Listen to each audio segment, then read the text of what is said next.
What's up guys, it's Martin. For this vlog, I'm going over my day on January 24th.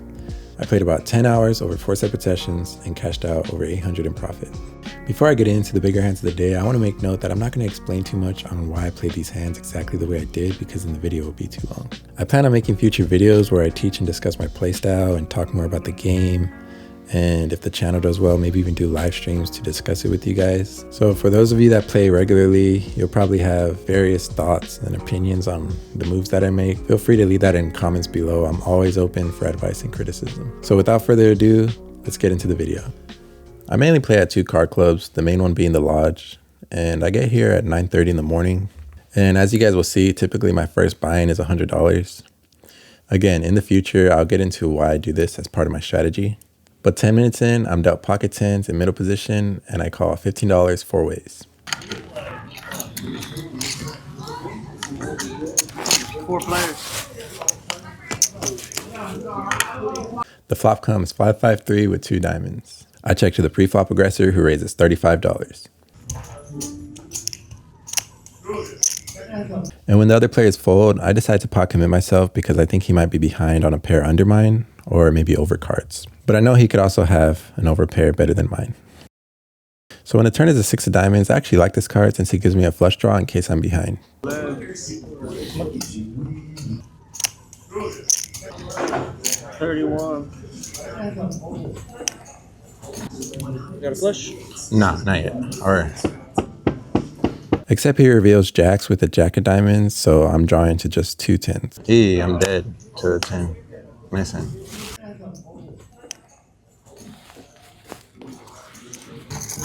Oh, jacks versus tens. Should have put ace up there.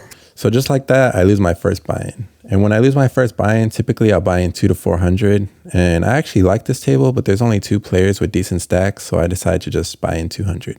I don't even have to wait 5 minutes before I'm dealt pocket aces in a dream spot with 2 pre-flop aggressors. After the cutoff raises 10, the small blind raises 20, and it's my turn to act.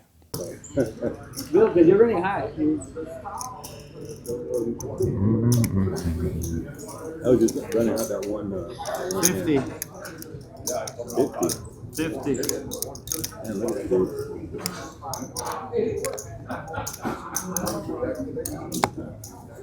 200.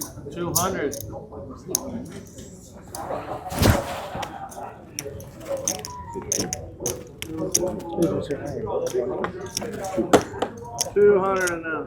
I must be dreaming. The cutoff re-raises to 200, and after the small blind folds, I put my chips in. We both have aces? I got aces. However many times do you want to go? You have aces? You have 8s? However many times, what? Twice? Okay. 2 times? Yeah. Are you okay with that? Yeah, I'm okay with that. Now I ask how many times here because I hope he says twice. When I'm ahead, I like to run it 2 or 3 times.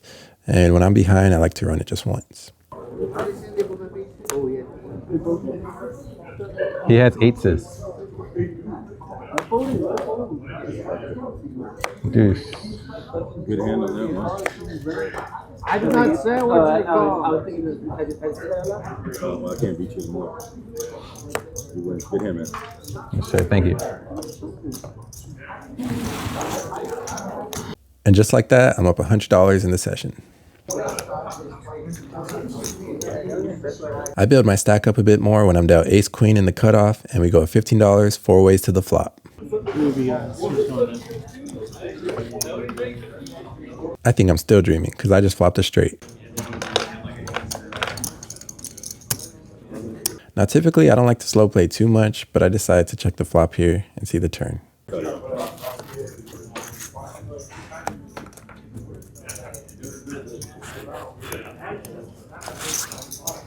I think about re-raising here, but since this guy knows me, he'll put me at least on a straight or a set.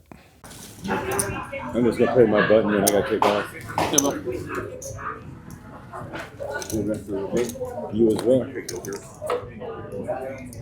I still maintain the nuts on the river here, and when the small blind bets, I'm left to decide how much to raise for max value. Mark Legion in 2 weeks. I'll come back from Tampa next week. Have another go at it. You're gonna fade in 2 weeks? Yeah, again, yeah, I played a couple days for like 2,000. No, the bank was closed. It was like, where everything was closed, so I was only able to get total. I flopped it, brother. And then I lost with. I was doing good at CLO. And I lost with PLO the last time I had another boat. He was just calling me, and then at the end he went all in. Thought I had a few, Thank you, brother. Appreciate it. Yeah. Yeah, two pair. I know you had a. Fuck, Jack 10. I figured maybe he was chasing the flows, or maybe he hit two pair at the end. I don't know why I do that sometimes. Thank you. Man, I can put you on flow. And I did beat myself up. I end up losing a little bit of my stack, but I decide to call it a session here and cash out for 630. Now I come back to the lodge for the second session, but I only plan on playing 30 minutes because after I'm going to my cousin's high school basketball game. Since I'm only here for a short time, I decide to actually buy in 300 here and see what I'm dealt.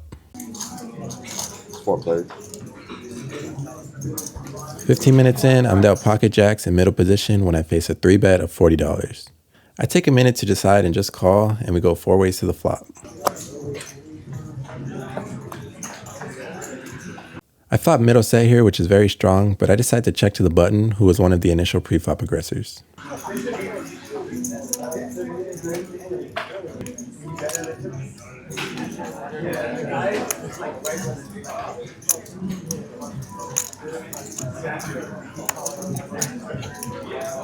How much is it? 40.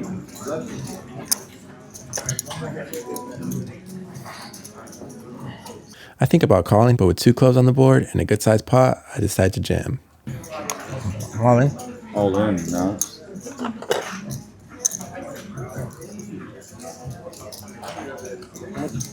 Did I take your money? At this point, I'm realizing there's just 1 club on the board, so I'm wishing I just called since I have this board crushed. Oh. Should have cut. The button folds, and even though I could have made more, I'm satisfied locking up this pot.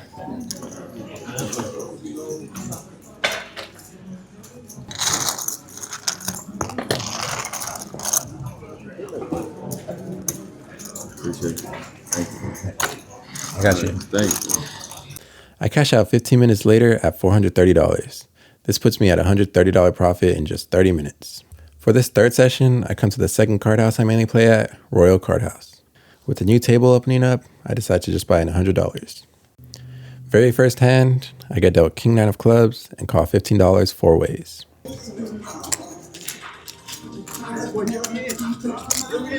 4 players. On the flop, I hit a 9 to hit top pair. The small blind, who was the aggressor pre-flop, bets $20. Bet. What is it? 20. Now, similar to the very first hand of the night, I know I may not be good here, but this flop is a bit smaller, so I think this is just a C bet. 9,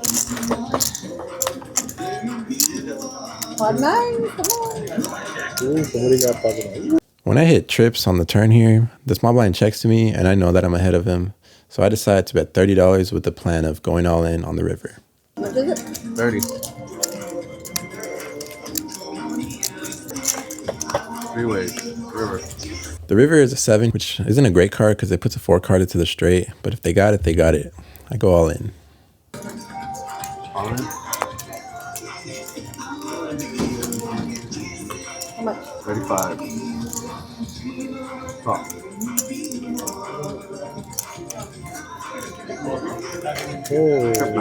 Yeah, appreciate it. Thank you. I need it straight. Go ahead. Give me 5. I want to hit my 7. I get called, and as I planned, the player has a 7, and the river bet is just too small to fold. Top.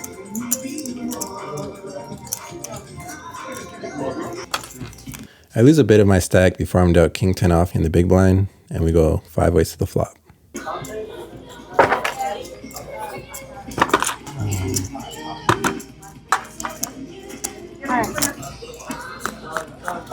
Deal me in. This is the same hand. Okay. Deal me in, though. You already know. Standard. I flop top pair, but the small blind's betting pretty strong here, so I decide to just call. I got you.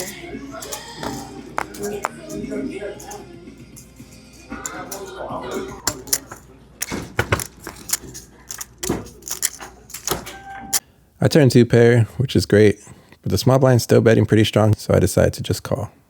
Got a bet. Anybody here looking for a table change? Hey, Rick. Thank you, Fred. I'll call. River. Thank you, Fred. Appreciate it. Now, I'll be honest. I didn't see the deuce put 3 clubs on the board here, but that's because I didn't really have anybody on a flush draw.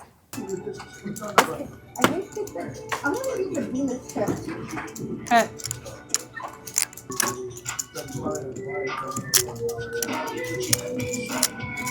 Dude, it's been so long. I almost forgot what your name was. Valerie. Yeah, I know. It took me a good minute though. Calls was 70 and I don't have a folds. flush. Kings and tens, 2 pairs. Queen 10, 2 pairs. Oh, shit. Easy. 2 pair versus 2 pair. Because here's 50 and then 60, 70. That could be on the block. Like 5. Yeah. Very next hand, I get dealt the hand I just beat, Queen 10, and we go 5 ways to the flop. No one knows? Okay. Option. Option raises. Calls. Call. Call. Oh, it's 10 straight. Those 4. What is it? Never go straight, only go forward? Thank you. Yeah.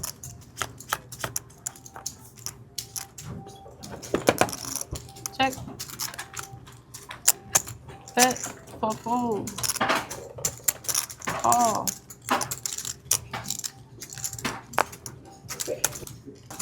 Three-way action.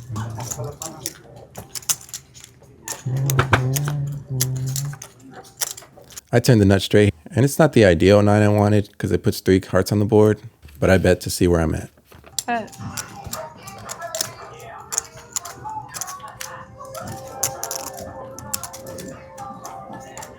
Deal me in. Yes. I will literally be right back. Heads up for the river.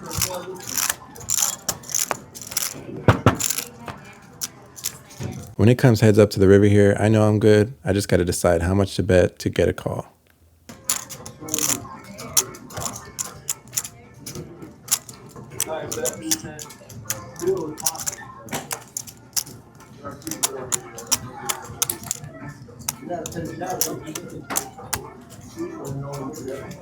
Straight. Two pairs. He reveals he flopped top 2 pair, which I didn't think he was that strong, but I'm still happy with the spot.